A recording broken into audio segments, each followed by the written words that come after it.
Hello students. तो कल हम लोगों ने स्टैटिस्टिकल मैकेनिक्स की शुरुआत की थी और कल के लेक्चर में हम लोगों ने देखा कि माइक्रोस्टेट्स क्या होती हैं और मैक्रोस्टेट्स क्या होती हैं। कैसे माइक्रोस्टेट्स अगर हम किसी सिस्टम की निकाल लें तो उस सिस्टम की बहुत सारी हम प्रॉपर्टीज़ डिस्कस कर सकते हैं। हम लोगों ने एनसेम्बल डिस्कस किए और एनसेम्बल में हमने देखा कि एनसेम्बल बेसिकली किसी सिस्टम की एग्जैक्ट रिप्लिका होता है। और वो एग्जैक्ट रिप्लिका की ज़रूरत हमें क्यों पड़ती है? इसलिए पड़ती है कि अगर आपके पास सेम सिस्टम को आप बार बार मेजरमेंट करने जाओगे तो प्रॉब्लम ये होगा कि आपका जो सिस्टम है वो डिस्टर्ब हो जाएगा। और अगर वो सिस्टम डिस्टर्ब हो जाएगा तो जो मेज़रमेंट्स हैं वो करेक्ट मेज़रमेंट नहीं होंगे। इसलिए हम कहते हैं कि उसको सिस्टम को डिस्टर्ब करने से अच्छा है कि पहले ही उसकी बहुत सारी कॉपी बना लो। जैसे आप लोगों ने देखा होगा कि छोटे बच्चों को हम लोग जब मैप बनाने के लिए देते हैं तो हम क्या बोलते हैं कि मैप का एक फ़ोटोकॉपी कर लो और उस फोटोकॉपी को फोटोकॉपी जो है मैप की वो बच्चों को दे देते हैं। बच्चे उसमें भरते हैं, उसमें गलत भी करते हैं, सही भी करते हैं, धीरे धीरे वो ठीक से उसको करने लगते हैं। तो यहाँ भी वही पर्पस है कि सिस्टम हमारा डिस्टर्ब ना हो। इसके लिए हम पहले से सिस्टम की हमने बहुत सारी कॉपी बना ली और कॉपी बनाने के बाद हम उसको इंडिविजुअल मेजरमेंट कर रहे हैं। ठीक, तो हमने एक बार रिवाइज कर लेते हैं। मैक्रोस्टेट क्या होती है? मैक्रोस्टेट होती है कि सिस्टम को ओवरऑल एक्सप्लेन करने के लिए जो हमें पैरामीटर की ज़रूरत पड़ती है उसको हम लोग मैक्रोस्टेट बोलते हैं। जैसे किसी गैस में का टेम्परेचर अगर T है, वॉल्यूम V है और प्रेशर P है, तो अगर ये फिक्स हो गया है तो इसको हम बोलते हैं मैक्रोस्टेट। आप गैस के लिए बता दो कि भाई गैस का प्रेशर, वॉल्यूम, टेम्परेचर इतना है तो गैस का मैक्रोस्टेट हो गया। लेकिन उसके अंदर जो पार्टिकल्स हैं उसमें कितने पार्टिकल्स लो वेलोसिटी में हैं, कितने वेलोसिटी पार्टिकल हाई वेलोसिटी में हैं, कितने लो एनर्जी में हैं, कितनी हाई एनर्जी में हैं, अगर हम इन सबके अरेंजमेंट्स देखें तो वो अरेंजमेंट्स होती हैं माइक्रोस्टेट्स। हमेशा याद रखो, माइक्रोस्टेट्स के बारे में तब तक बात नहीं कर सकते जब तक आपको मैक्रोस्टेट नहीं पता है। तो microstates are always associated with a macrostate. ठीक है, फिर हम लोगों ने एक बहुत इंपॉर्टेंट प्रॉपर्टी देखी थी कि अगर हमें एक बार मैक्रोस्टेट पता चल जाती है तो हमें उस सिस्टम की फॉर एग्जांपल ये प्रॉपर्टी पता चल जाएगी जिसे हम बोलते हैं KLN ओमेगा। ये सिस्टम की एंट्रोपी है, ये बोल्ट्जमैन कांस्टेंट है और ये नंबर ऑफ माइक्रोस्टेट्स हैं। यहाँ तक हम लोगों ने देखा था।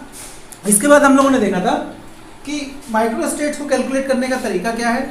माइक्रोस्टेट को कैलकुलेट करने का तरीका यह है, मतलब अलग अलग केस में माइक्रोस्टेट्स को कैलकुलेट करने का तरीका अलग अलग है।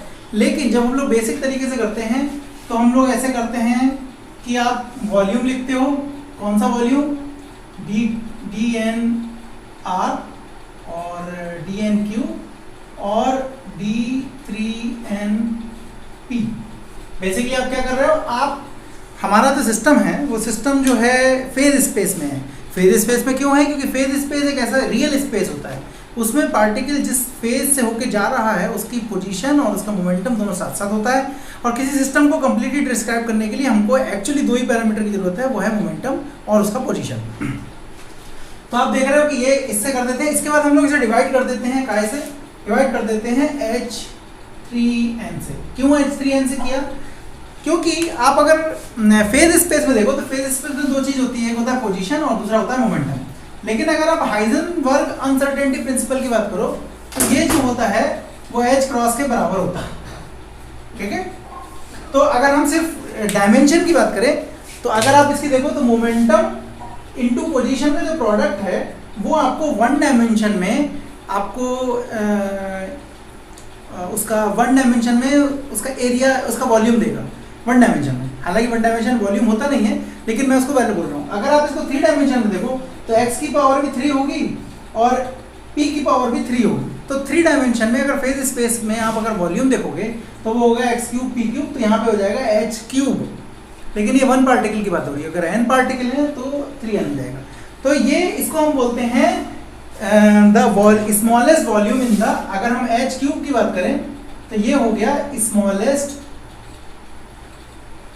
वॉल्यूम इन फेज स्पेस।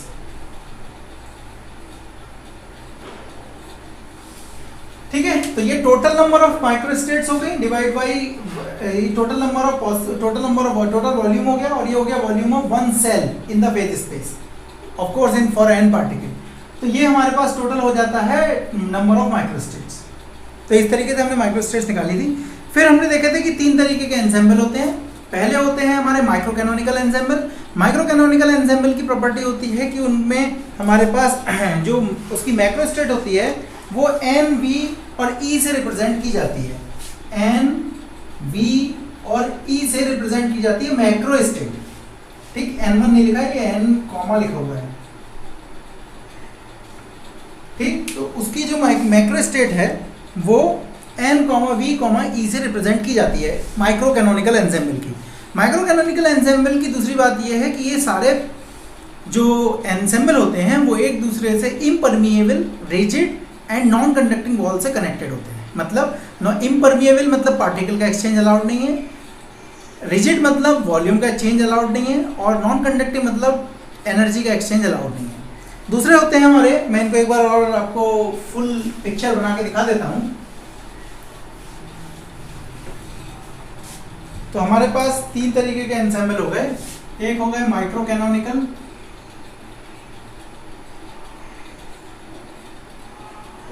दूसरे हो गए कैनोनिकल,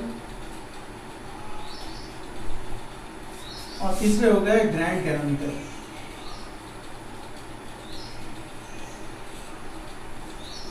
तो इसको रिप्रेजेंट, इसकी जो मैक्रो स्टेट है वो एन, वी और ई से रिप्रेजेंट करते हैं, और ये इम्परमिएबल,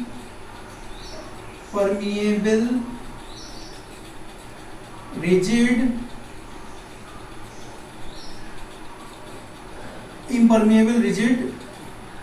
एंड नॉन कंडक्टिंग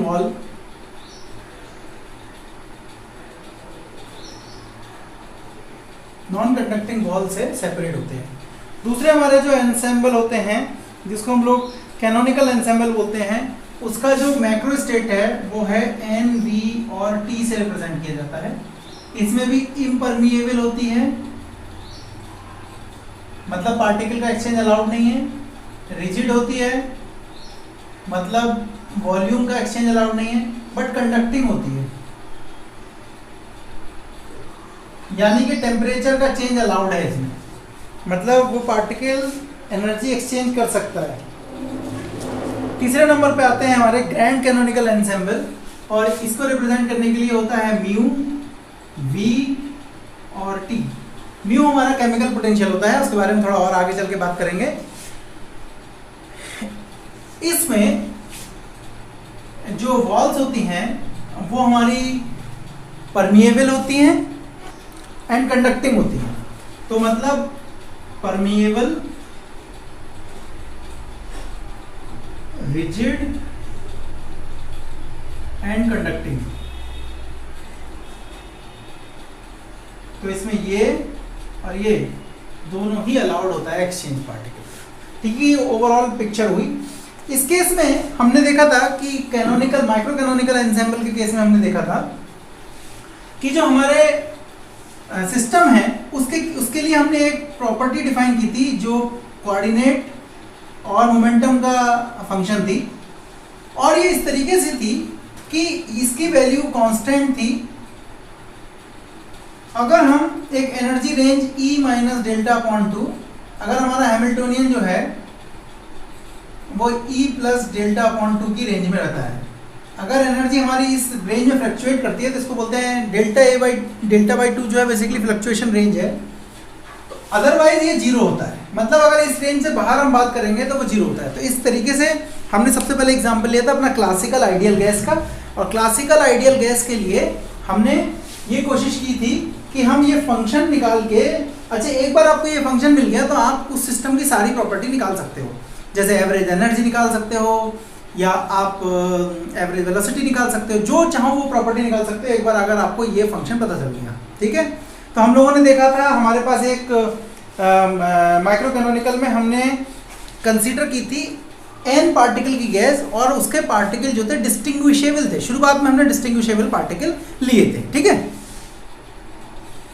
तो हमने n पार्टिकल की आइडियल क्लासिकल गैस ली थी, और क्लासिकल गैस लेने का मतलब ये है कि उनके पार्टिकल के बीच कोई भी एनर्जी एक्सचेंज या इंटरेक्शन नहीं हो रहा था, और डिस्टिंग्विशेबल पार्टिकल थे, सभी हाइड्रोजन के थे मान लो, और हाइड्रोजन के थे तो कैसे डिस्टिंग्विशेबल हुए, हमने उन पर पेंट कर दिया था। Okay, red colour, green colour, ऐसे करके, ये मतलब होता है डिस्टिंग्विशेबल का। आइडेंटिकल बट डिस्टिंग्विशेबल, और पेंट हटा दोगे तो वो इनडिस्टिंग्विशेबल हो जाएंगे।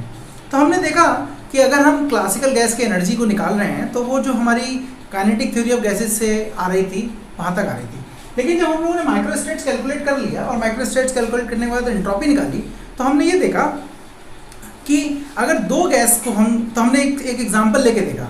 हमने क्या करके देखा, हमने एक थॉट एक्सपेरिमेंट किया। थॉट एक्सपेरिमेंट क्या किया हमने कहा कि चलो हमारे पास दो चेंबर हैं और दो चेंबर इस तरीके से हैं कि इसमें अलग अलग गैस भरी हुई है, ठीक, अलग अलग गैस भरी हुई है। यहाँ पे एक तरफ N1 नंबर ऑफ पार्टिकल हैं और V1 वॉल्यूम है, दूसरी तरफ N2 नंबर ऑफ पार्टिकल है, V2 वॉल्यूम है। यहाँ पे हाइड्रोजन है और यहाँ पे ऑक्सीजन है। फिर हमने क्या किया कि थोड़ी देर के लिए फिर हमने क्या किया कि ये जो बीच का सेपरेशन था उसको हटा दिया। तो ऑब्वियस है गैस एक दूसरे में मिक्स होंगी। गैस मिक्स होंगी तो इसमें N1 नंबर ऑफ पार्टिकल्स होंगे, इसमें N2 नंबर ऑफ पार्टिकल्स थे, तो दोनों मिक्स हो जाएंगे, तो total particle N1 plus N2 हो जाएंगे, total volume V1 plus V2 हो जाएगा। जब ये हो गया, पूरा प्रोसेस स्टेबलाइज हो गया, हमने उसको बंद कर दिया। हमने उसको बंद कर दिया तो हो सकता है बंद करने के बाद यहाँ N1 नंबर ऑफ पार्टिकल्स हों, यहाँ V1 नंबर ऑफ वॉल्यूम हो, वॉल्यूम तो ऑलमोस्ट फिक्स ही होगा, यहाँ N2 नंबर ऑफ पार्टिकल्स हो और वॉल्यूम V2 हो। लेकिन एक प्रॉब्लम ये होगा कि यहाँ पे जो नंबर ऑफ पार्टिकल्स होंगे वो हाइड्रोजन और ऑक्सीजन दोनों के होंगे, और यहाँ पे जो नंबर ऑफ पार्टिकल्स होंगे वो हाइड्रोजन और ऑक्सीजन दोनों के होंगे। तो जब दो अलग अलग गैस लोगे आप और उनको मिक्सिंग करोगे तो उनका जो मिक्सिंग प्रोसेस है वो इरिवर्सिबल है, मतलब आप उसे वापस नहीं ला सकते। तो जो इरिवर्सिबल प्रोसेस होते हैं उनकी एंट्रोपी हमारी हमेशा मिक्सिंग, एंट्रोपी ऑफ मिक्सिंग जिसे बोलते हैं। एंट्रोपी ऑफ मिक्सिंग का मतलब हुआ कि entropy after minus entropy initial, ये होगा हमारी एंट्रोपी ऑफ मिक्सिंग। तो ये हमेशा ग्रेटर देन जीरो होगी इरिवर्सिबल प्रोसेस के लिए। अब इसी थॉट एक्सपेरिमेंट को, अच्छा तो जब कैलकुलेशन करके देखा तो कोई प्रॉब्लम नहीं है, सब कुछ ठीक हो रहा था, यानी कि जब डिस्टिंग्विशेबल पार्टिकल हैं और अलग अलग गैस है तो कोई दिक्कत नहीं हुआ। अब क्या किया, हमने दोनों जगह हाइड्रोजन रख दी। तो मान लो दोनों जगह हाइड्रोजन रख दी और हमने चेंबर को खोल दिया, तो क्या होगा कि गैस मिक्स होंगी, और उसके बाद जब चेंबर वापस बंद करोगे तो इसमें मान लो N1 नंबर ऑफ पार्टिकल्स रह गए, इसमें N2 नंबर ऑफ पार्टिकल्स रह गए जैसे पहले थे, तो ये ऐसा लगेगा कि कुछ चेंज आया ही नहीं, ठीक, इरिवर्सिबल प्रोसेस हुआ ये। अब क्या हुआ कि जब इसमें हमने सेम गैस ली लेकिन उसके दो अलग अलग सैंपल लिए, अलग अलग सैंपल मतलब उनके जो नंबर ऑफ पार्टिकल्स थे वो अलग अलग लिए, तो जब उनको मिक्स करके देखा तो हमारे एक्सपेरिमेंट के हिसाब से तो वो रिवर्सिबल था, लेकिन जब हमने कैलकुलेट किया और एंट्रोपी ऑफ मिक्सिंग निकाली तो वो जीरो नहीं आ रही। तो इस प्रॉब्लम को बोला गया पैराडॉक्स, और किसका नाम दिया गया, गिब्स पैराडॉक्स। तो जब इस पर सोचा गया तो समझ में आया कि नहीं यार, जो अगर हाइड्रोजन गैस है तो गलती कहाँ हो रही है, गलती ये हो रही है कि जो हाइड्रोजन गैस है उस हाइड्रोजन गैस में जो पार्टिकल्स हैं वो इनडिस्टिंग्विशेबल हैं। इनडिस्टिंग्विशेबल का मतलब है कि अगर एक आपने ये वाला हाइड्रोजन पकड़ लिया अभी और थोड़ी देर बाद आपने ये वाला हाइड्रोजन पकड़ लिया, तो इसमें और इसमें आप अंतर नहीं बता पाओगे, ठीक।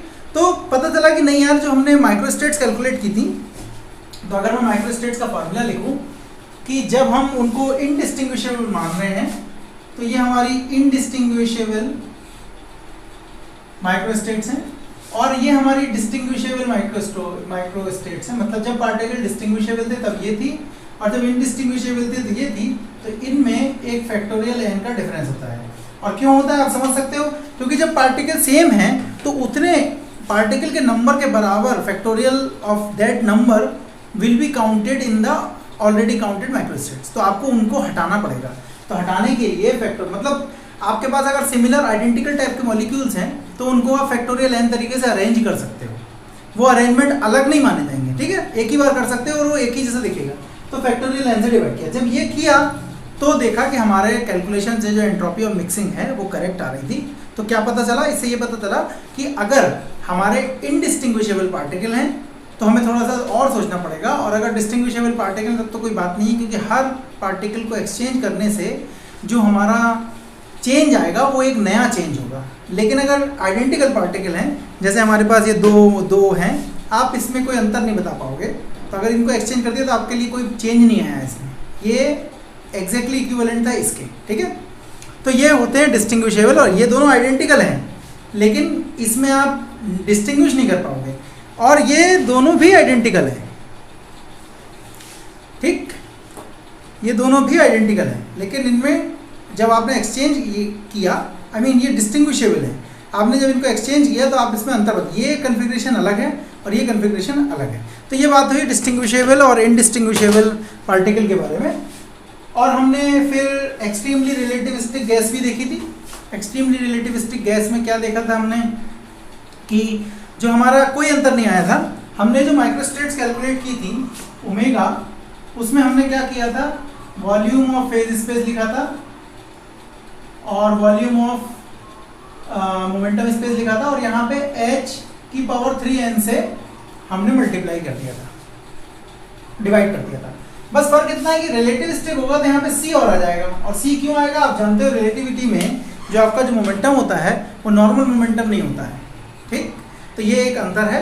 यहाँ तक की बात हुई हमारी माइक्रो कैनोनिकल एंसेम्बल की, और हमने बहुत सारी प्रॉपर्टीज कैलकुलेट की थी जो हमारी वैसी ही आ रही थी जैसे कि हमने काइनेटिक थ्योरी ऑफ गैसेस से कैलकुलेट की थी। अब जब आप वीडियो देखोगे तो हो सकता है आपको लगे कि अरे सर ने तो बहुत कम करवाया, लेकिन सर ने कम नहीं करवाया, सर ने आपको बेसिक आइडिया दे दिया। अब जो उसकी प्रॉपर्टीज़ हैं वो आपको याद रखनी है कि माइक्रो कैनोनिकल में क्या हो रहा है, कैनोनिकल में क्या हो रहा है, किसमें पार्टीशन फंक्शन कैसे कैलकुलेट कर रहे हैं। कल मैंने एक और बात की थी कि ये जो पूरा हम कर रहे हैं इसका मेन पर्पस क्या है। मेन पर्पस ये कैलकुलेट कर लेना नहीं है, नहीं, वो तो हम थर्मोडायनामिक्स से पहले ही जानते हैं, उसमें कौन सा नया काम कर रहे हैं। हमने जो इस क्लासिकल गैस की जो प्रॉपर्टीज कल निकाली थी उसमें कोई नया काम नहीं था, वो सब पुराना ही काम था, हमने कुछ नया नहीं किया था। हम ये कह रहे हैं कि क्या हम चालाक बन सकते हैं, हम ये कह रहे हैं कि क्या हम कोई एक ऐसा मेथड खोज सकते हैं कि बस एक प्रॉपर्टी हमें पता हो और उस प्रॉपर्टी से हम सब कुछ निकाल लें। जैसे कि वीडियो में आप देखोगे कि अगर आपको एक बार एंट्रोपी पता चल गई तो एंट्रोपी से आप एवरेज एनर्जी निकाल सकते हो, टेम्परेचर निकाल सकते हो, प्रेशर निकाल सकते हो, तो सारी प्रॉपर्टी तो आपको गैस की पता चल रही है।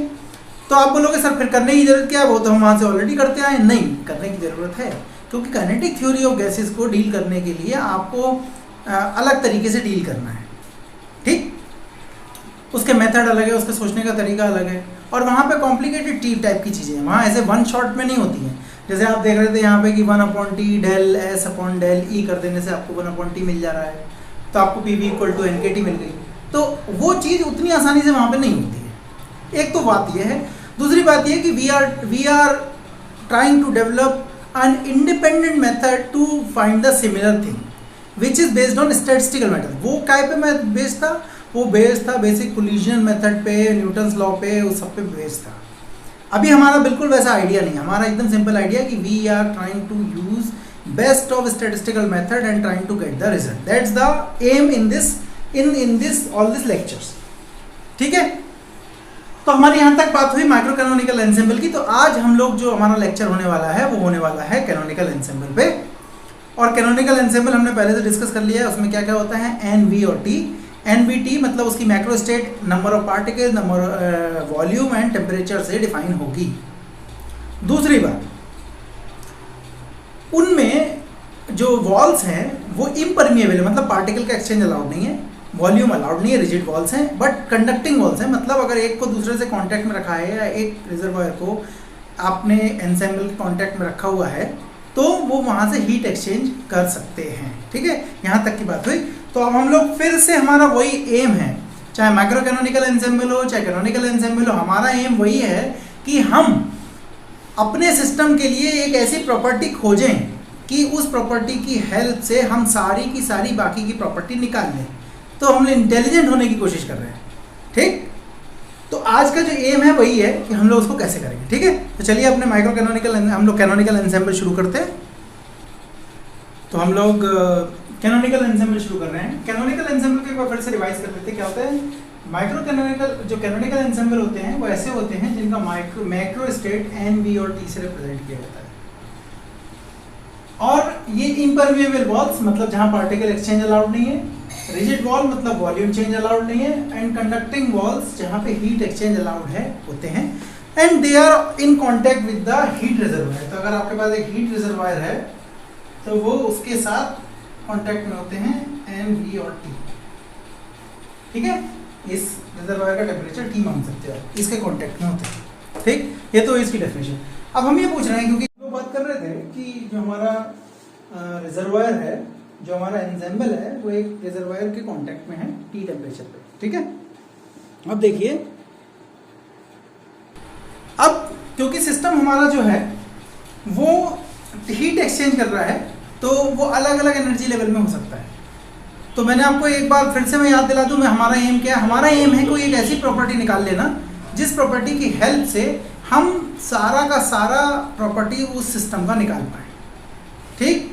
तो हम क्या बोल रहे हैं कि अच्छा ठीक है, हमारे पास सिस्टम है उसमें बहुत सारे एनर्जी लेवल हैं, तो now we ask the probability of finding the system in the energy state EI with degeneracy GI। Degeneracy क्या होती है, जैसे मान लीजिए आप किसी फ्लैट में रह रहे हैं, किसी आप अपार्टमेंट में रह रहे हैं और वहाँ पे डिफरेंट फ्लोर है, तो एक 4th फ्लोर पे मान लीजिए आप जाइए, तो 4th फ्लोर पे 4 फ्लैट है, तो पहले फ्लैट का एड्रेस होगा 401, दूसरे का होगा 402, तीसरे का होगा 403 और चौथे का होगा 404।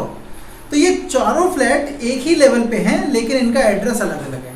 तो ऐसे ही एनर्जी लेवल, ऐसे ही जो एनर्जी लेवल जिनकी एनर्जी सेम होती है लेकिन वो अलग अलग होते हैं, उनको हम लोग डीजनरेट लेवल बोलते हैं। तो अगर मान लीजिए एक ही एनर्जी के 4 लेवल अवेलेबल है तो हम बोलेंगे 4 फोल्ड डीजनरेट है वो, मतलब उसमें डीजनरेसी GI की वैल्यू 4 है, ठीक है। अगर ज़्यादा होगी तो ज़्यादा बोलेंगे, अगर मान लीजिए एक है तो उसे डीजनरेट नहीं बोलते, उसे नॉन डीजनरेट बोलते हैं। अगर किसी एनर्जी की एक ही लेवल है तो उसे हम लोग नॉन डीजनरेट बोलते हैं। तो ये जो प्रोबेबिलिटी है वो ऑब्वियसली प्रोपोर्शनल होगी किसके, e⁻ beta EI divide by GI, sorry into GI। GI क्या है, डीजनरेसी, और बीटा क्या है, बीटा है 1/kT। तो अब हम A की वैल्यू निकाल सकते हैं यहाँ पे, कैसे निकाल सकते हैं A की वैल्यू, अगर मुझे ये बताया गया है पहले से कि total probability is always equal to 1, तो सिग्मा PI अगर मैं निकालूं तो 1। सिग्मा PI का मतलब क्या है भाई, सिस्टम में जो भी पार्टिकल्स हैं वो किसी ना किसी एनर्जी लेवल में होंगे। तो अगर पूरे सब सिस्टम को कैलकुलेट कर लो तो कोई पहली एनर्जी लेवल में होगा, कोई दूसरे में होगा, कोई तीसरे में होगा, कोई 5वें में होगा, कोई 10वें में होगा, लेकिन इन सबको अगर सम कर दोगे तो वो कभी भी ऐसा नहीं हो सकता कि नंबर ऑफ पार्टिकल से आगे चला जाए, ठीक। इसलिए प्रोबेबिलिटी 1 के बराबर आ रही है। तो अगर इसको ऐड करोगे तो आपके पास आएगा A GI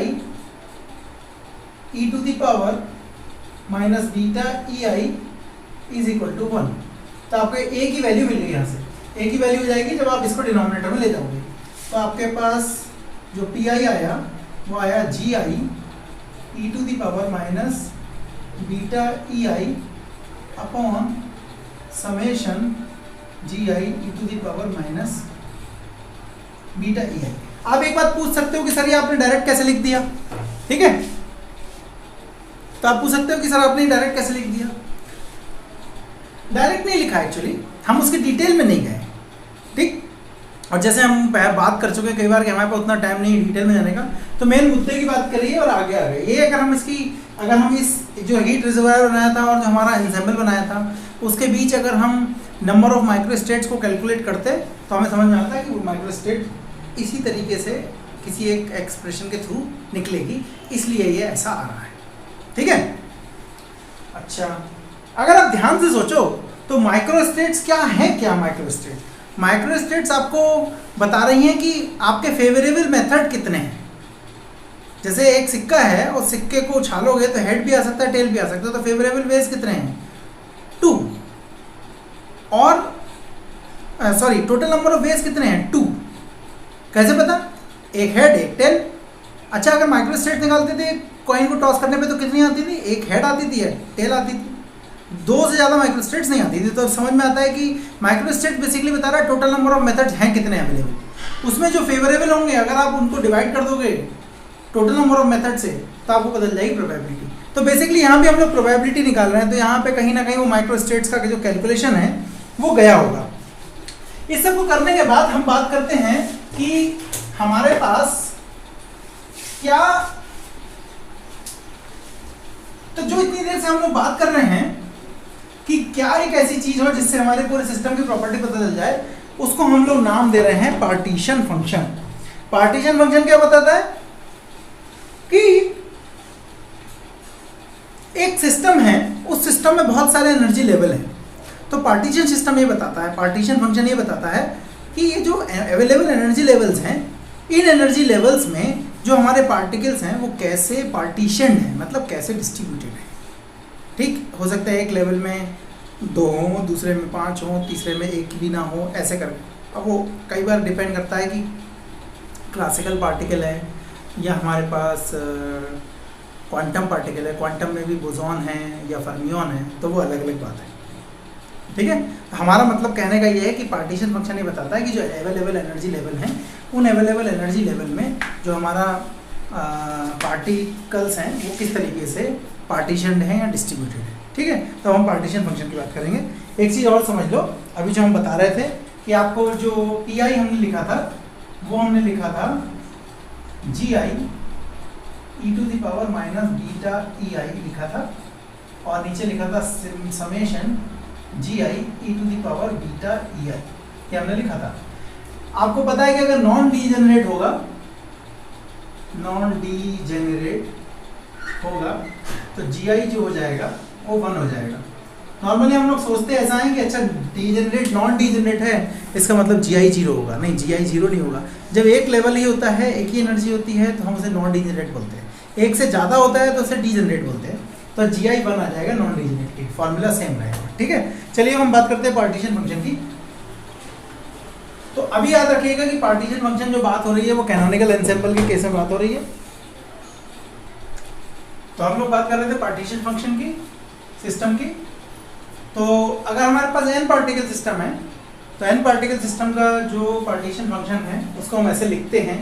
फिर से मैं बोल रहा हूँ कि आप इस डिटेल में मत जाइए कि कैसे आया, बस अभी हम लोगों को ये जानने की जरूरत है कि पार्टीशन फंक्शन है, और इससे हमें ये जानने की जरूरत है कि प्रॉपर्टीज को कैसे निकालते हैं। तो Q N B comma T इसके बराबर होता है।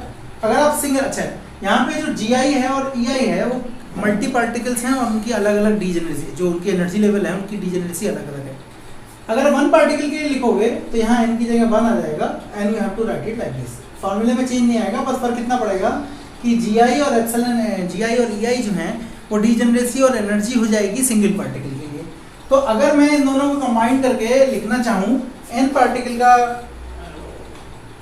पार्टीशन फंक्शन, तो वो हो जाएगा Q1 b कॉमा टी की पावर n, ये हो जाएगा डिस्टिंग्विशेबल पार्टिकल के लिए।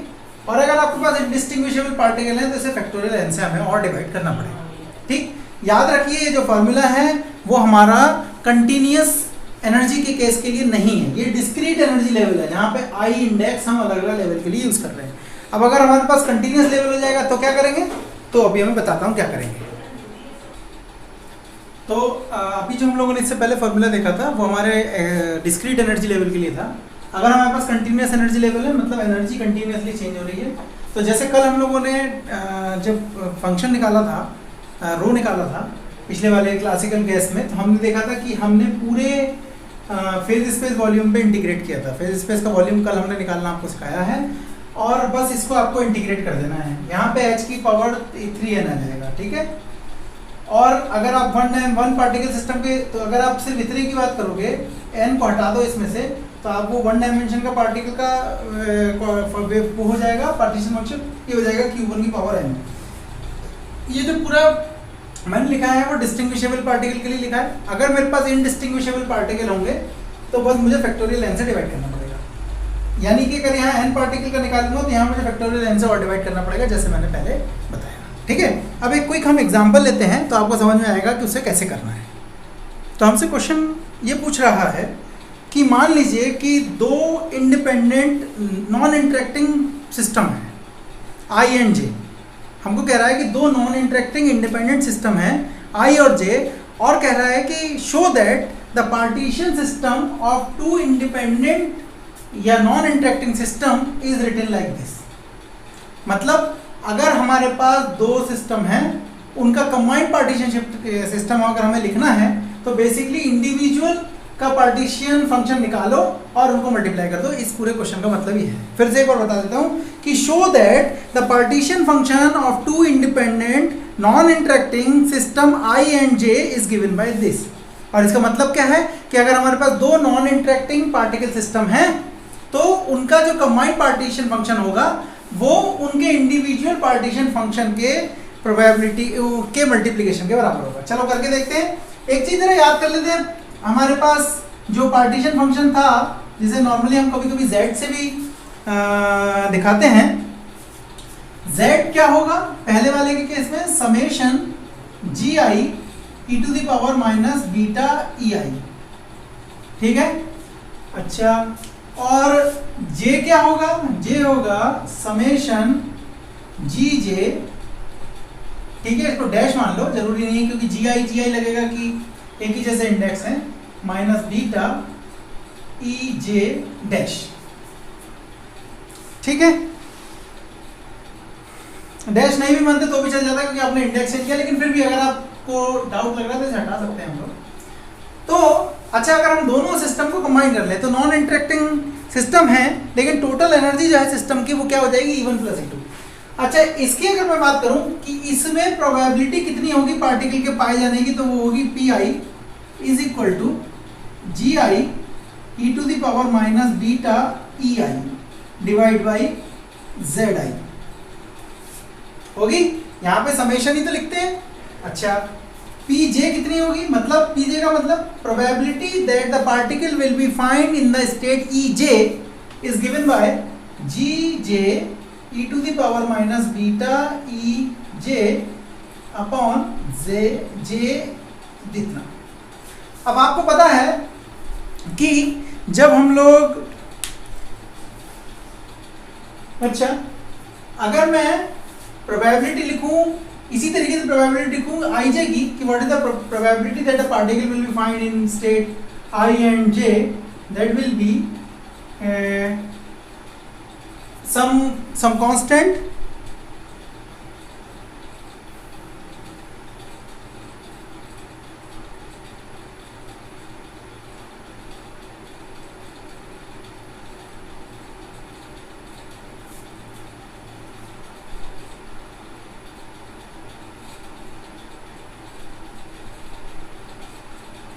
तो ये हमारे पास, तो हमें बेसिक प्रोबेबिलिटी थ्योरी से पता है कि P I J will be equal to P I into P J. तो P I into P J को लिखो जरा, कितना हो जाएगा ये हो जाएगा हमारे पास G I E to the power minus beta E I G J E to the power minus beta E J upon J I Z J होगा।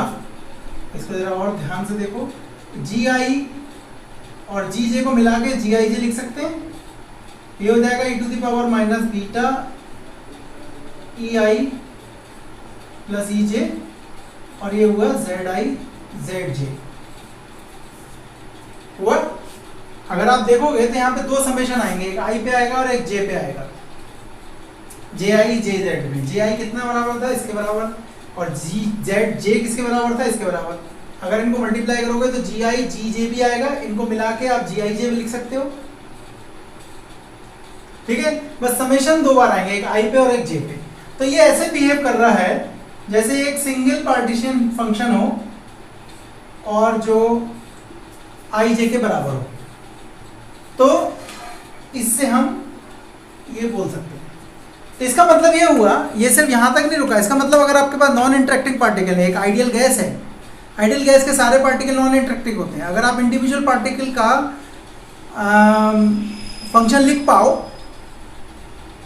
और अगर आपको पूरी गैस का फंक्शन लिखना है तो बेसिकली उनको मल्टीप्लाई करना। अगर आपको ध्यान हो तो अभी हमने एन पार्टिकल सिस्टम का जो पार्टीशन फंक्शन लिखा था उसको वन पार्टिकल सिस्टम की पावर एन लिखा था। ऑब्वियस है, क्योंकि जब इंडिविजुअल पार्टिकल है डिस्टिंग्विशेबल है तो आइडेंटिकल, डिस्टिंग्विशेबल है मतलब आपने उन्हें पेंट कर दिया, एक रेड एक ग्रीन ऐसे करते कर दिया, तो उनका पार्टीशन फंक्शन भी सेम होगा।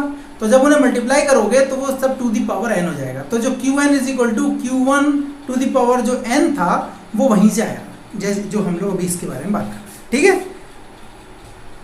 इसके बाद हम लोगों से एक दूसरा क्वेश्चन है हमारे पास कि ये system of three independent particles, मतलब वो इंटरेक्ट नहीं कर रहे हैं, system consist of three independent particles localised in space, full stop. Each particle have two states of energy zero and E. या तो पार्टिकल जीरो स्टेट में हो सकता है या पार्टिकल ई स्टेट में हो सकता है।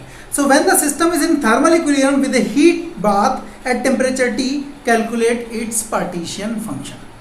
तो पार्टीशन फंक्शन को जरा एक बार सोच लें हम, है क्या है कि zi जो है वो बराबर है summation gi e to the power minus beta ei। तो अगर हम ये निकाल लें कि जो पार्टिकल्स हैं हमारे, हमें कितने पार्टिकल दिए, 3 पार्टिकल दिए हैं। अगर हम ये निकाल लें कि उनका अरेंजमेंट कैसे कैसे है, मतलब फर्स्ट एनर्जी लेवल में क्या क्या है, सेकंड एनर्जी लेवल में क्या क्या है, थर्ड एनर्जी लेवल, तो जितने हैं उन सब की अगर हम बात कर लें तो वो हमारे को पार्टीशन फंक्शन दे देंगे। क्योंकि ये समेशन है तो G1 पहली जो स्टेट है उसकी बात कर लो, फिर दूसरी जो स्टेट है उसकी बात कर लो, तीसरी स्टेट है उसकी बात कर लो, सबको सम कर दो, ठीक है, तो मिल जाएगा। ठीक, चलो तो देख लेते हैं। इसको करने के हमारे पास ऐसे तो कई तरीके हैं।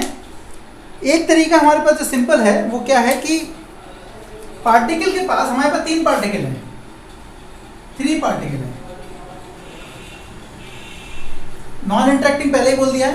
अच्छा, तो नॉन इंटरेक्टिंग बोल दिया मतलब उनकी जो पार्टीशन फंक्शन होंगे वो आपस में मल्टीप्लाई हो सकते हैं। अगर पूरे सिस्टम का पार्टीशन फंक्शन निकालना है तो उसको मल्टीप्लाई कर सकते हैं। तो पहले अगर हम ये निकाल लें कि 1 पार्टिकल का क्या होगा, तो 1 पार्टिकल या तो 0 एनर्जी ऑक्यूपाई कर सकता है या एप्सिलॉन एनर्जी ऑक्यूपाई कर सकता है। ठीक, या ई दे दो, ई लिखा हुआ है क्वेश्चन में। तो सिंगल पार्टिकल का जो पार्टीशन फंक्शन होगा वो कितना हो जाएगा, जिसे हम लोग, ये तो हमसे Qn पूछ रहा है, हमसे Q1 कितना हो जाएगा, Q1 हो जाएगा हमारे पास, पहला पार्टिकल कहाँ आ सकता है, हमारा 0 स्टेट में आ सकता है। एक मिनट है ना। अच्छा, और हमको दिया है कि पार्टिकल्स जो हैं उनकी एनर्जी 0 है या E है। यहाँ डीजेनरेसी के बारे में मेंशन नहीं किया, तो सिर्फ जब 0 और E एनर्जी है इससे हमें ये पता चलता है कि पार्टिकल्स नॉन डीजेनरेट स्टेट में है। तो अगर Q1 लिखोगे तो पहला पार्टिकल के लिए G हो जाएगा 1 और एनर्जी कितनी हो जाएगी 0। ये तो हो गया G1 E1, क्योंकि 2 एनर्जी स्टेट हैं। अच्छा, दूसरा क्या हो जाएगा, वो भी नॉन डीजेनरेट है, इसलिए G1 हो, G2 हो गया 1 e to the power minus beta E। क्यों? क्योंकि दूसरी एनर्जी E है, या तो 0 है एनर्जी या E है। तो हमारे पास 1 पार्टिकल का सिस्टम आया और ये कितना आया 1 plus e to the power minus beta E। अब हमें क्या पता है, अब हमें पता है कि पार्टिकल नॉन इंटरेक्टिंग है। पार्टिकल नॉन इंटरेक्टिंग है तो उनका जो n पार्टिकल पार्टीशन फंक्शन होगा। अच्छा, और बोला गया नॉन इंटरेक्टिंग है मतलब वो डिस्टिंग्विशेबल है, आई मीन या आइडेंटिकल पार्टिकल, इंडिपेंडेंट पार्टिकल दिया हुआ है ना। तो वो कितना हो जाएगा 1 plus e to the power minus beta E की पावर 3। क्यों? क्योंकि 3 पार्टिकल है, n पार्टिकल होते तो n करते, तो n कितना है 3। तो इसका क्यूब कर दो, 1 का क्यूब 1, इसका cube e to the power minus beta 3 beta E minus 3 beta E plus 3 into this square into this, यानी कि 3 e to the power minus beta E plus 3 into this square, यानी कि 3 e to the power minus 2 beta E। a cube plus b cube plus 3a square b plus 3ab square. तो ये हमारे पास 3 particle function हो गया। ठीक है,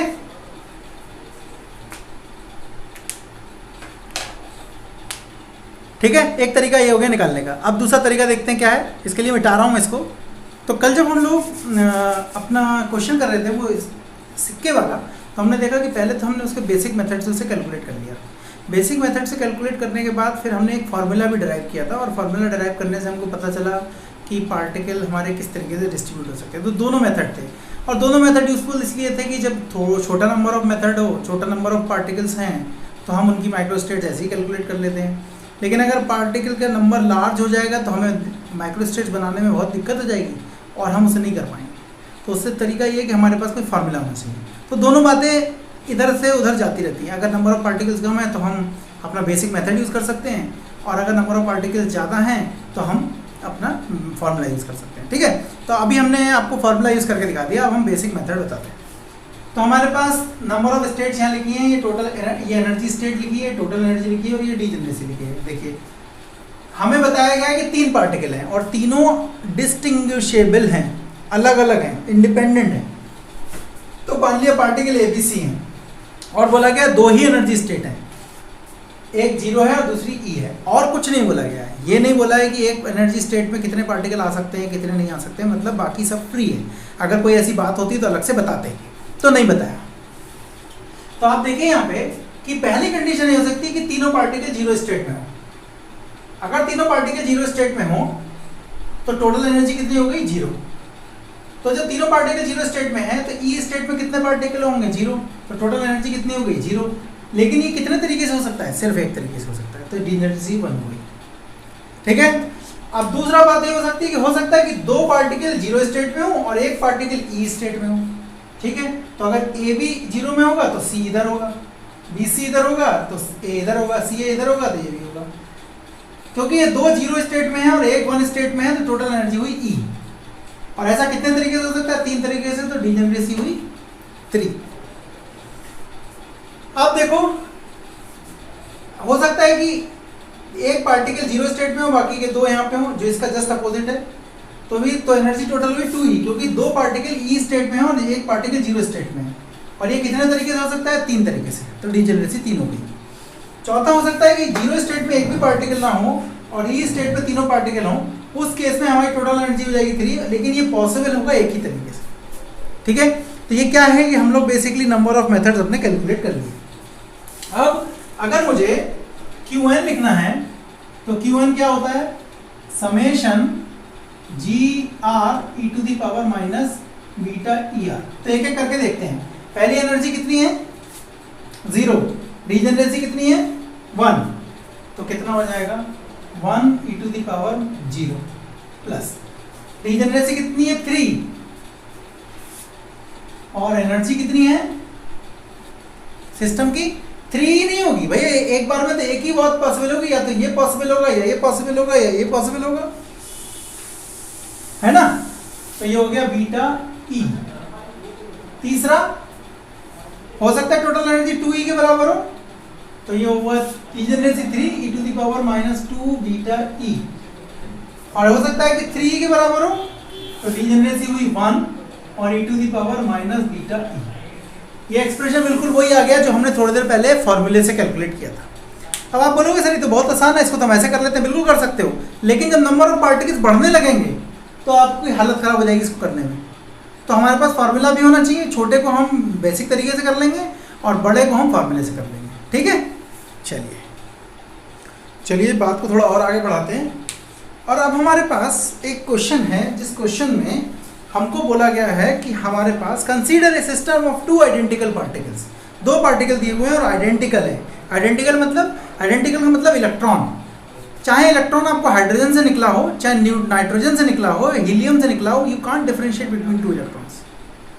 और दूसरी बात है, आइडेंटिकल पार्टिकल का मतलब ये भी होता है कि आइडेंटिकल पार्टिकल उन्हें बोलते हैं कि अगर आपने एक पार्टिकल की स्टडी कर ली तो यानी सारे पार्टिकल की स्टडी कर ली, उसमें फिर कुछ डिफरेंस नहीं रह जाता है। ठीक। तो हमसे बोल रहा है कि consider a system of 2 identical particle which में occupy any of 3 energy state और नॉन डीजेनरेट स्टेट है ऑफ एनर्जी 0, एप्सिलॉन और 2 एप्सिलॉन। मतलब हमारे पास 2 पार्टिकल हैं, आइडेंटिकल पार्टिकल है, और वो कोई भी एक स्टेट ऑक्यूपाई कर सकते हैं। 3 स्टेट दी हुई हैं, एक तो 0 एनर्जी की, एक एप्सिलॉन एनर्जी की और एक 2E एनर्जी की। 3 स्टेट हैं, 2 पार्टिकल हैं, और तीनों स्टेट की एनर्जी 0 E अलग अलग एनर्जी है। पहले की 0 है, दूसरे की एप्सिलॉन है, तीसरे की 2 एप्सिलॉन है। और हमसे बोल रहा है the system is in thermal equilibrium at temperature T। Calculate the partition function of the system when these particles obey. पहला केस कि वो मैक्सवेल बोल्ट्जमैन डिस्ट्रीब्यूशन को फॉलो करते हैं। मैक्सवेल बोल्ट्जमैन डिस्ट्रीब्यूशन का मतलब क्या होता है कि कोई ऐसे रिस्ट्रिक्शन नहीं है पार्टिकल पे। बोस आइंस्टाइन का क्या मतलब है? बोस आइंस्टाइन का मतलब है कि एक स्टेट में कितने भी पार्टिकल आ सकते हैं। फर्मी डिराक का क्या मतलब है? फर्मी डिराक का मतलब है कि एक स्टेट में एक ही पार्टिकल आ सकता है, क्योंकि वो अप स्पिन और डाउन स्पिन वाला चक्कर रहता है। ठीक है। तो हमसे बोल रहा है कि 2 पार्टिकल हैं, 3 एनर्जी स्टेट हैं जो नॉन डीजेनरेट हैं, और हमको बताओ कि उसको कैसे भर सकते हैं अगर वही पार्टिकल अलग अलग तरीके से, जब मैक्सवेल बोल्ट्जमैन को फॉलो कर रहे हैं, फर्मी डिराक को फॉलो कर रहे हैं, तो कैसे करें इनका पार्टीशन उन्हें बताना। ठीक। एक एक करके देखते हैं। ठीक है।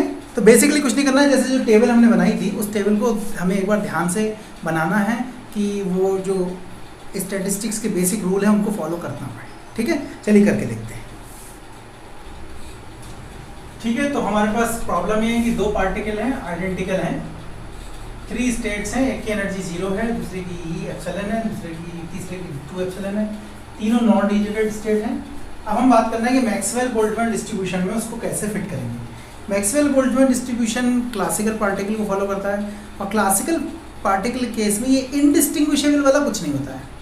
जैसे आपको पता है क्लासिकल हाइड्रोजन गैस है, तो उसमें ठीक है सब मॉलिक्यूल हाइड्रोजन के ही हैं, लेकिन हम उन्हें डिस्टिंग्विशेबल मानते हैं। क्यों?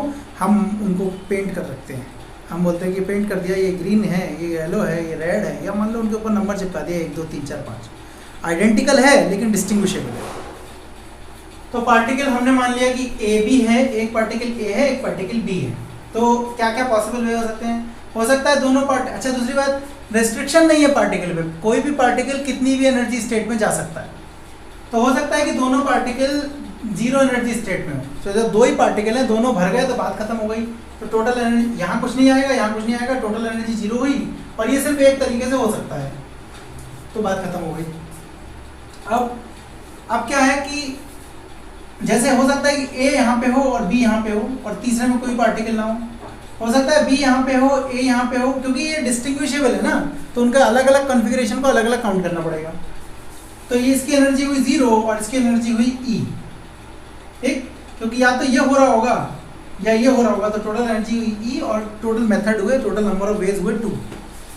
तीसरी बात हुई कि हो सकता है पहला पार्टिकल यहाँ हो, दूसरा पार्टिकल यहाँ हो, यहाँ कुछ भी ना हो सकता है कि बी इधर हो और ए इधर हो, ठीक, और हो सकता है कि दोनों पार्टिकल यहाँ पे। ये बेसिकली कैसे पता चलता है हम लोगों को? हम लोग ना एनर्जी के हिसाब से उसको बनाने की कोशिश करते हैं। देखिए, पहले एनर्जी 0, फिर ई, फिर 2e, फिर 3e, 4e।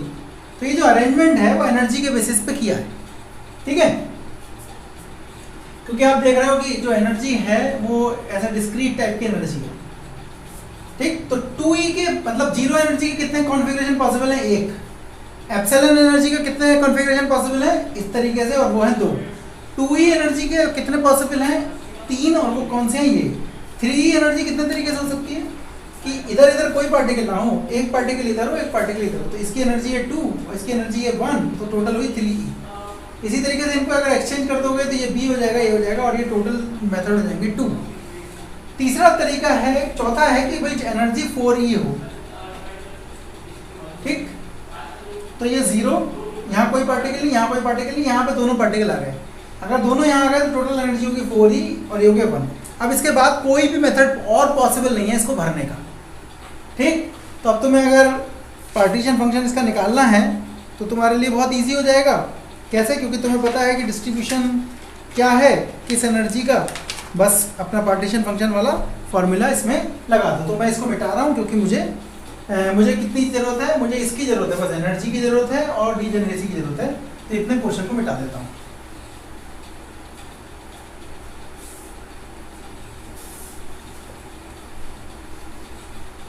ठीक,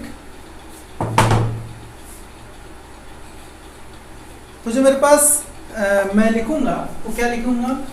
Qn B, T। कैसे पता चला? इसमें मुझे कैनोनिकल एंसेम्बल वाला कॉन्सेप्ट यूज करना है। ये तो बताया ही नहीं मैंने, आप लोगों ने पूछा भी नहीं, सोचा भी नहीं।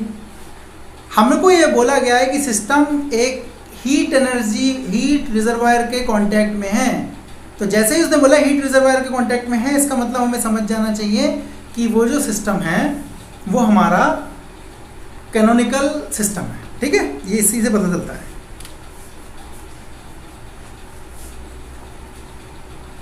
तो क्या हुआ? पहली स्टेट कितनी है उसकी?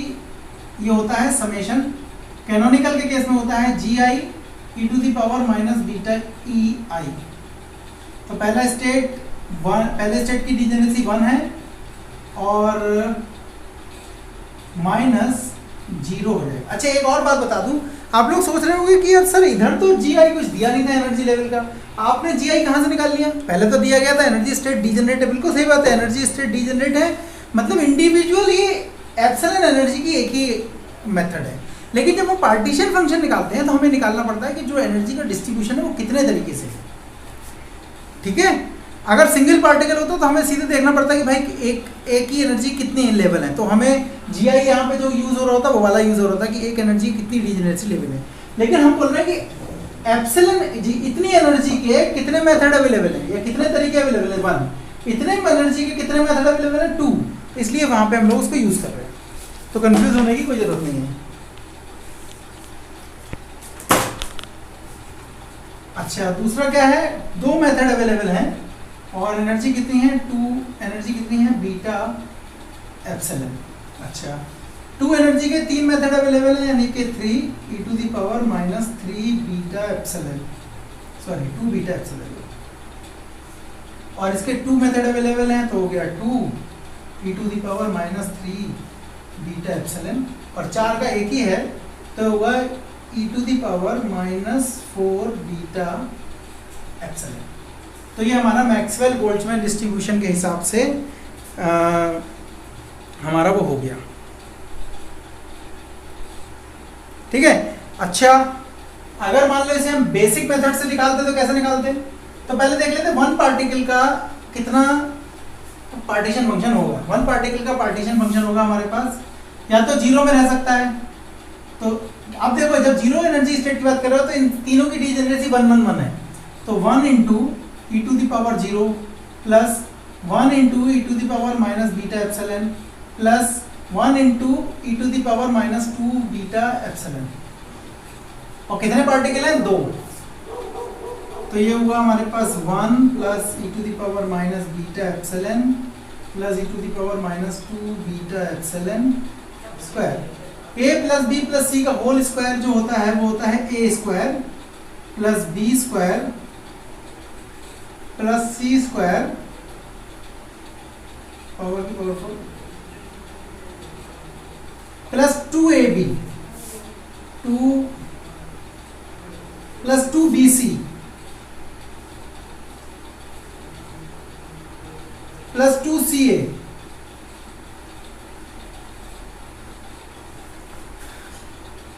ठीक है, तो देखो उतना ही आ गया जितना पहले हम लोग कर रहे थे। और क्योंकि इस केस में पार्टिकल डिस्टिंग्विशेबल हैं तो फैक्टोरियल n से डिवाइड करने की कोई ज़रूरत नहीं है। कैसे पता पार्टिकल डिस्टिंग्विशेबल हैं,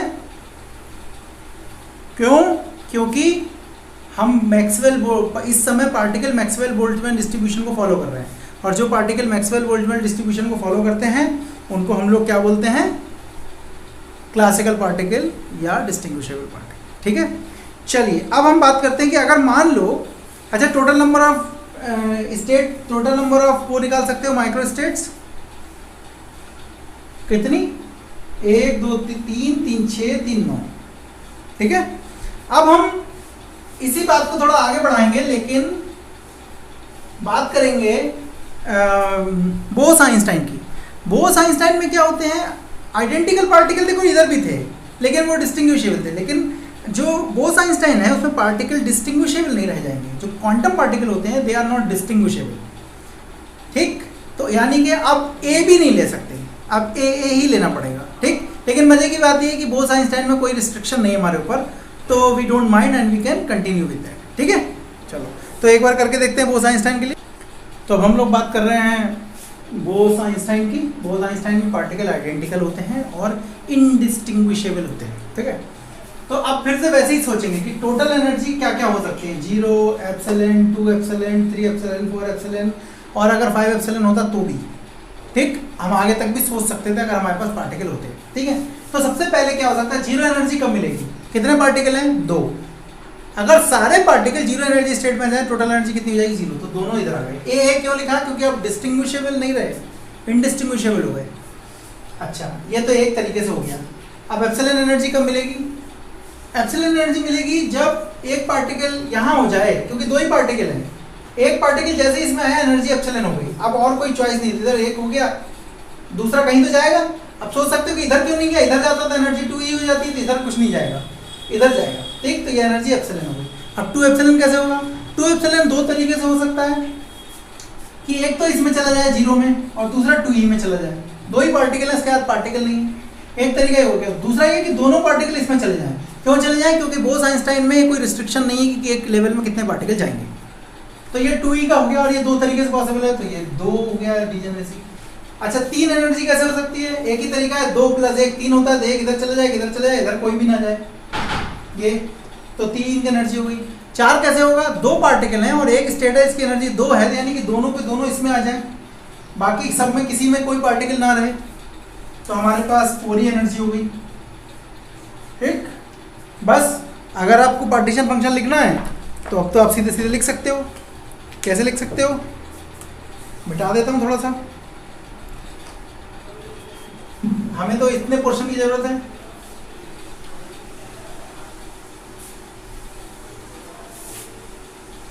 Qn is equal to 0 energy, उसकी degeneracy 1 degeneracy energy epsilon, 2 degeneracy energy 2 epsilon, 1 energy और degeneracy and 1 e⁻⁻⁴ beta e। ये हो गया। अच्छा, सिंगल पार्टिकल सिस्टम क्या होता? सिंगल पार्टिकल सिस्टम होता आपके पास, पहला पार्टिकल 0 एनर्जी में तो e⁻0, दूसरा पार्टिकल दूसरा एनर्जी स्टेट बीटा एप्सिलॉन, तीसरा स्टेट -2 बीटा एप्सिलॉन। ये हुआ आपका सिंगल पार्टिकल फंक्शन।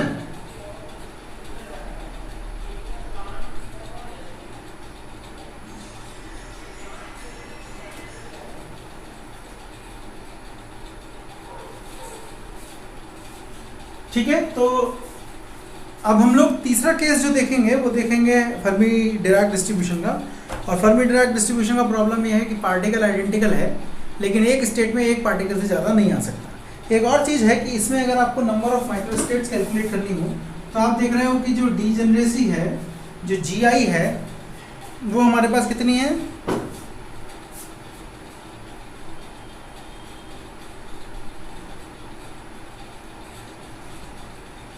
हाँ, 3 है। चलो इसको बाद में करते हैं, हम लोग इसको बाद में करेंगे। अभी हम लोग सीधे फर्मी डिराक डिस्ट्रीब्यूशन की बात करते हैं।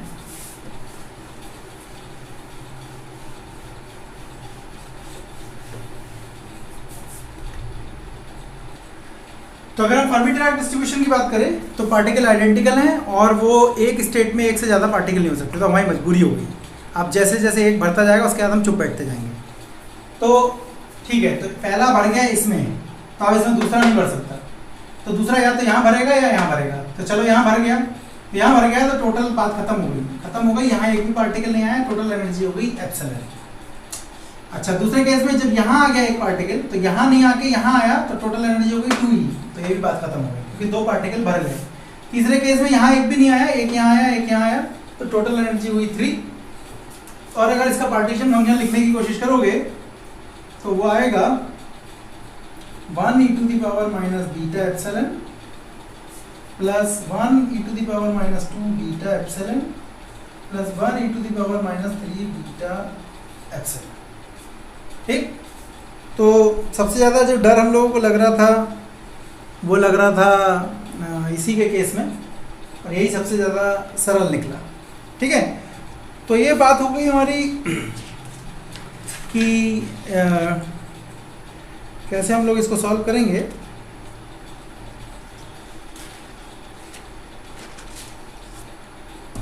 अब हम लोग कुछ एक स्पेशल केस ले सकते हैं। देखिए, एक बार अगर आपको पार्टीशन फंक्शन मिल गया कैनोनिकल के केस में, तो आप बहुत सारी थर्मोडायनामिकल क्वांटिटी निकाल सकते हो। जैसे अगर आपको एवरेज एनर्जी निकालनी है तो भी आप तो कैसे निकालोगे? एक बार आपको अगर पार्टीशन फंक्शन मिल गया यानी प्रोबेबिलिटी मिल गई, तो वो मैं आपको नहीं करा रहा हूँ। अगर आपको लगेगा कि वो आपको याद नहीं है या नहीं मिल रहा है तो आप मुझे बता दीजिएगा, मैं आपको उसको भेज दूँगा, लेकिन मैं बोर्ड पे नहीं करवा रहा हूँ क्योंकि वो एकदम सिंपल फार्मूला है, आपको उसको अप्लाई करना है। तो वो जो बहुत स्पून फीडिंग टाइप की चीज़ है वो मैं नहीं करवा रहा हूँ। कोई कैलकुलेशन है जो आप नहीं कर पा रहे हो वो मुझे भेज दो, मैं कर दूंगा, लेकिन पूरा डिटेल में कर नहीं पाएंगे हम लोग, क्लास में हमारे पास टाइम नहीं। लेकिन हाँ, एक अच्छा सा एग्जाम्पल जैसे हम लोगों ने देखा कि कैसे पार्टिकल को डिस्ट्रीब्यूट करेंगे वो सब देख सकते हैं, क्योंकि ये बहुत फंडामेंटल मेथड है जो हमें आने ही चाहिए। ठीक है, तो इनको करना ज़रूरी है। तो इसको हम लोग करेंगे, लेकिन डिटेल में जाके हम पूरी थर्मोडायनामिकल कैलकुलेशन क्वांटिटी का नहीं करेंगे। तो वो आप लोग अपना देख लीजिएगा कैसे उसको याद करना है, क्योंकि वो मोस्टली याद करने वाला काम है। हम लोग एक क्विक काम करने वाले हैं जिसमें हमारा बहुत सारा हेल्प हो जाएगा, और वो ये हेल्प हो जाएगा, हम ये देखते हैं, कोई एग्जांपल लेके देखते हैं कि कैसे हम डिफरेंट प्रॉपर्टीज़ निकाल सकते हैं अपने किसी गिवन सिस्टम के लिए, और उससे भी आपकी बहुत सारी जो मैं बोल रहा हूँ ना कि थर्मोडायनामिकल कैलकुलेशन कैसे करनी है वो हो जाएगा। लेकिन मैं कह रहा हूँ बोर्ड पे उसको इंडिविजुअली नहीं करवा रहा, एक एग्जाम्पल के तौर पे करवा दे रहा हूँ। तो हम एक एग्जाम्पल के तौर पे अपना लीनियर हार्मोनिक ऑसिलेटर ले रहे हैं, और लीनियर हार्मोनिक ऑसिलेटर में भी हमारे पास दो हो सकते हैं। एक हो सकता है क्लासिकल लीनियर हार्मोनिक ऑसिलेटर, और दूसरा हो सकता है क्वांटम लीनियर ऑसिलेटर। ठीक है, तो एक एक करके देखते हैं कि इनकी क्या क्या प्रॉपर्टी हैं और वो कैसे कैसे डील हो रही है। ठीक है, चलिए तो उसको आगे बढ़ते हैं हम लोग। अब देखिए हमारे पास classical linear harmonic oscillator, linear मतलब वन डायमेंशन, क्लासिकल मतलब ये कंसीडर एन नॉन इंटरेक्टिंग, मतलब दो हार्मोनिक ऑसिलेटर है। आप इंडिविजुअल एटम को भी एक हार्मोनिक ऑसिलेटर के तरीके से ट्रीट कर सकते हो, ठीक, क्योंकि अगर वो टी टेम्परेचर पे है तो उसकी एनर्जी होगी और वो उस एनर्जी के साथ वाइब्रेट कर रहा होगा। तो कंसीडर एन नॉन इंटरेक्टिंग मतलब बात नहीं कर रहे हैं एक दूसरे से, ठीक। डिस्टिंग्विशेबल, क्यों डिस्टिंग्विशेबल? क्योंकि क्लासिकल है, आप एक को दूसरे से डिफरेंशिएट कर सकते हो। Consider N non interacting distinguishable linear harmonic oscillator, मतलब वन डायमेंशन की बात हो रही है, थ्री डायमेंशनल हार्मोनिक ऑसिलेटर नहीं है, लीनियर है। Each of mass m and frequency omega, मतलब हर ऑसिलेटर जो है उसका मास m है और वो ओमेगा फ्रीक्वेंसी से ऑसिलेट कर रहा है। जैसा भी मैंने बोला, इंडिविजुअल एटम को भी आप मान सकते हो कि वो एक हार्मोनिक ऑसिलेटर है, और ये थर्मल इक्विलिब्रियम में है एट टेम्परेचर T। देखो ये थर्मल इक्विलिब्रियम में है एट टेम्परेचर T। यहाँ बोर्ड पे जो भी चीज़ लिखी हुई है कोई भी फालतू नहीं लिखी हुई है, ये जो भी चीज़ लिखी हुई है वो आपको बता रही है कि उसका कोई मतलब है। क्लासिकल का क्या मतलब है, डिस्टिंग्विशेबल का क्या मतलब है, नॉन इंटरेक्टिंग का क्या मतलब है, नॉन इंटरेक्टिंग का क्या मतलब है, उसके बाद थर्मल इक्विलिब्रियम में इसका क्या मतलब है। तो अभी हमारे मतलब की बात ये है कि थर्मल इक्विलिब्रियम में है, इसका मतलब वो कैनोनिकल सिस्टम के तरीके से बिहेव कर रहा होगा। ठीक है, अब आगे बढ़ते हैं। तो अगर हम हार्मोनिक ऑसिलेटर, अगर मान लो हमारे पास n हार्मोनिक ऑसिलेटर है तो उनका टोटल हैमिल्टोनियन क्या होगा? हैमिल्टोनियन होगा summation pi/2m pi² plus 1/2 m omega square xi²। ठीक है, इसके बाद क्या है, अगर मैं सिंगल पार्टिकल वेव फंक्शन लिखूं तो ये होगा 1/h। देखो यहाँ 3n नहीं है, क्यों नहीं है? क्योंकि हम वन डायमेंशन की बात कर रहे हैं और वन पार्टिकल की बात कर रहे हैं। अगर n पार्टिकल होते और 3 डायमेंशन होती तो यहाँ h की पावर 3n होता। और क्योंकि जो क्लासिकल हार्मोनिक ऑसिलेटर है उसकी एनर्जी कंटिन्यूस होती है, अगर आपको याद आ रहा हो तो। जो क्वांटम हार्मोनिक ऑसिलेटर है उसकी एनर्जी क्वांटाइज्ड होती है। ठीक, तो इसलिए हम इंटीग्रेशन वाला फार्मूला यूज कर रहे हैं, e⁻ βp²। अब यहाँ i नहीं आएगा क्योंकि वन पार्टिकल की बात हो रही है, और यहाँ d3x भी नहीं आएगा क्योंकि वन डायमेंशनल है, और d3p भी नहीं आएगा क्योंकि वन डायमेंशन है। ठीक है, यानी कि हम वन डायमेंशनल फेज स्पेस की बात कर रहे हैं। तो बेसिकली हमको इसको एक बार सॉल्व कर लेना है। ठीक है, चलिए सॉल्व करके देखते हैं। तो ये हमने वन पार्टिकल का पार्टीशन फंक्शन लिख लिया। अब देखिए ये जो है प्लस में है, यहाँ पे अगर आप इसको तोड़ोगे तो ये मल्टीप्लिकेशन में, आपको पता है e⁻a इंटू e⁻b को आप लिख सकते हो e⁻a+b। तो ये a+b लिखा हुआ है, आप इनको दो पार्ट में तोड़ सकते हो। तो एक इंटीग्रेशन dp वाला ये अलग हो जाएगा और dx वाला अलग हो जाएगा, पहली बात। दूसरी बात, ये जो पार्टीशन फंक्शन है वो -∞ से +∞ तक इंटीग्रेट किया गया। अब इस इंटीग्रेशन को देखिए, ये भी एक p² पे इंटीग्रेशन है, यानी कि इवन फंक्शन है। तो ये इंटीग्रेशन जब -∞ से +∞ में कन्वर्ट होगा तो ये 0 to ∞ हो जाएगा और यहाँ 2 आएगा। सेम चीज इसके साथ होगी, यहाँ पे भी जब -∞ से +∞ में तोड़ोगे तो यहाँ पे 2 आएगा, और 2 और 2 मिलके टोटल यहाँ 4 हो गया। तो ये हुआ 4/h, और ये हमारे पास स्टैंडर्ड इंटीग्रेशन होता है। ये क्या है, अगर आप ध्यान से देखो तो ये पूरा का पूरा कांस्टेंट है। तो ये e⁻−ax² टाइप का इंटीग्रेशन हुआ। यहाँ पे भी इसको अगर ध्यान से देखो तो ये पूरा का पूरा कांस्टेंट है, ये भी e⁻−ax² टाइप का इंटीग्रेशन हुआ।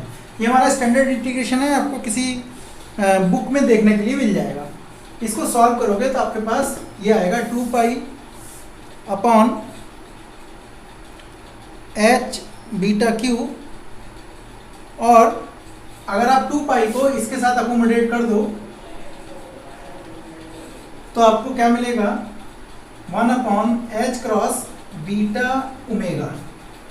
इसको याद रख लीजिए क्योंकि ये Q1 है, यानी सिंगल पार्टिकल पार्टीशन फंक्शन है। तो अगर मुझे n पार्टिकल का पार्टीशन फंक्शन चाहिए तो मैं इसको जस्ट इसकी पावर कर दूंगा। तो मेरे पास Q1 कितना आया, मेरे पास Q1 आएगा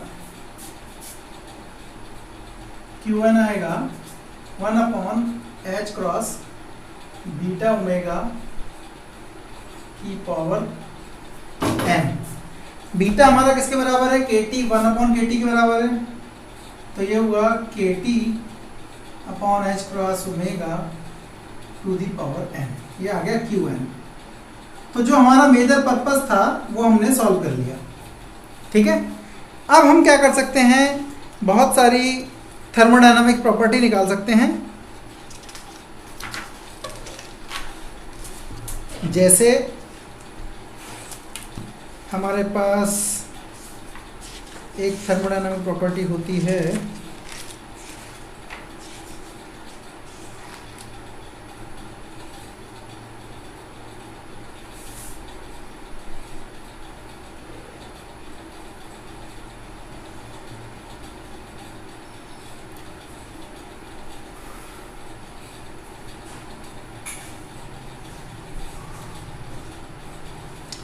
कि जैसे हमारे पास हेल्महोल्ट्ज फ्री एनर्जी होती है, वो होती है A = U - TS।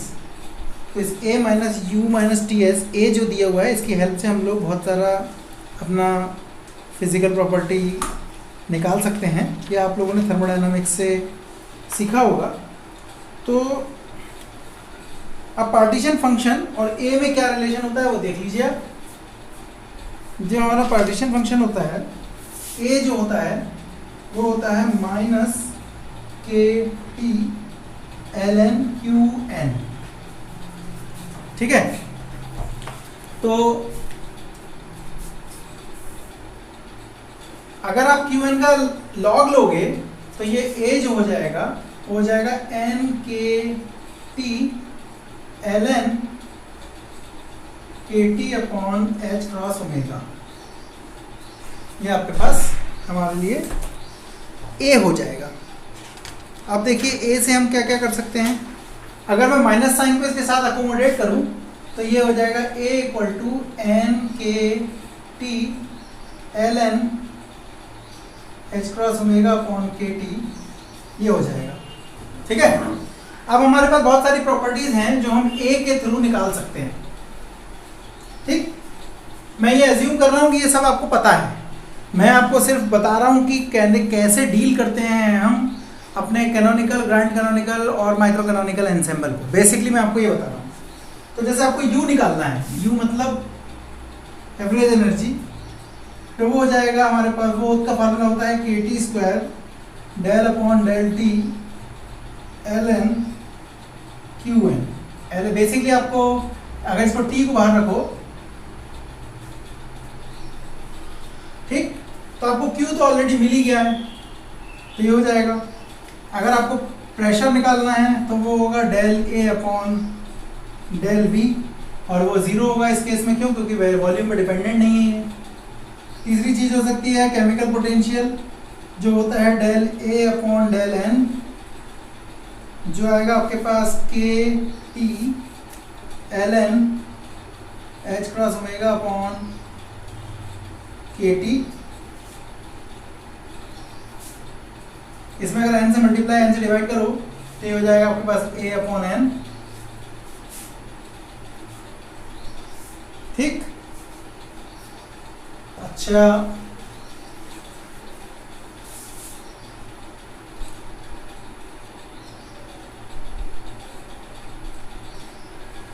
एंट्रोपी कैसे निकालोगे? Entropy is equal to -del/A/del T। तो इसको सॉल्व करोगे तो यहाँ T डिनोमिनेटर में आ रहा है और यहाँ पे आ रहा है, तो यानी दो बार डिफरेंशिएट करना पड़ेगा। एक बार इसके रिस्पेक्ट में, सॉरी, आपके पास A जो था वो था NKT ln h cross omega upon KT। यहाँ पे T आ रहा है और यहाँ पे T आ रहा है, इसको डिफरेंशिएट करोगे तो आपके पास आएगा N K L N K T upon H omega H cross omega minus N K. ये हो गया एंट्रोपी। सी वी निकाल सकते हो आप, वो होगा del U upon del T और वो आएगा एन के बराबर। और सी पी कितना आएगा, वो सी वी के बराबर आएगा और वो भी एन के बराबर आएगा। क्यों आएगा?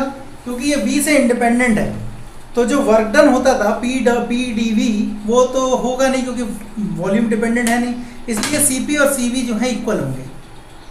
इसी तरीके से आप बहुत सारी क्वांटिटी निकाल सकते हो। तो हम लोगों ने आज क्या डिस्कस किया, अब मैं ये लेक्चर बंद कर रहा हूँ। हम लोगों ने डिस्कस ये किया कि अगर हमारे पास कैनोनिकल एंसेम्बल हैं, कैनोनिकल एंसेम्बल क्या होते हैं, जिनको हम एन वी और टी से रिप्रेजेंट करते हैं, वो impermeable rigid but conducting wall से सेपरेट होते हैं, यानी टेम्परेचर का एक्सचेंज अलाउड है, टेम्परेचर चेंज अलाउड है, यानी हीट एक्सचेंज अलाउड है। तो हम लोगों ने देखा कि उनका पार्टीशन फंक्शन कैसे निकालते हैं। हमने ये देखा कि डिफरेंट केस में पार्टीशन फंक्शन कैसे निकालते हैं, कैसे कैलकुलेट करते हैं। और हमने देखा कि पार्टीशन फंक्शन एक बार मिल गया तो हमें ए मिल जाएगा, और ए मिल जाएगा तो हम बहुत सारी प्रॉपर्टीज कैलकुलेट कर सकते हैं। तो आज के लेक्चर का ये सम है। ये बात हुई हमारे कैनोनिकल एंसेम्बल की। और अब आपको दूसरा देखने को मिलेगा ग्रैंड कैनोनिकल एंसेम्बल। ठीक है, उसमें भी सेम बात है, बस हमें पहला काम ये करना है, और मैंने बताया वो क्या होता है, उसमें म्यू वी और टी होता है। उसमें पार्टिकल का एक्सचेंज अलाउड होता है और हीट कंडक्शन अलाउड होता है ग्रैंड कैनोनिकल एंसेम्बल में। अब उसका पार्टीशन फंक्शन खोजना है, पार्टीशन फंक्शन खोज के देखना है वो कैसे बिहेव कर रहा है। ठीक है, चलिए, थैंक यू। आप लोगों का जो डाउट होगा, जो डेरिवेशन में डाउट होगा, वो मैं अलग से बता दूंगा, लेकिन लेक्चर में पॉसिबल नहीं है। आपको जो पूछना होगा वो मुझसे पूछ लीजिए।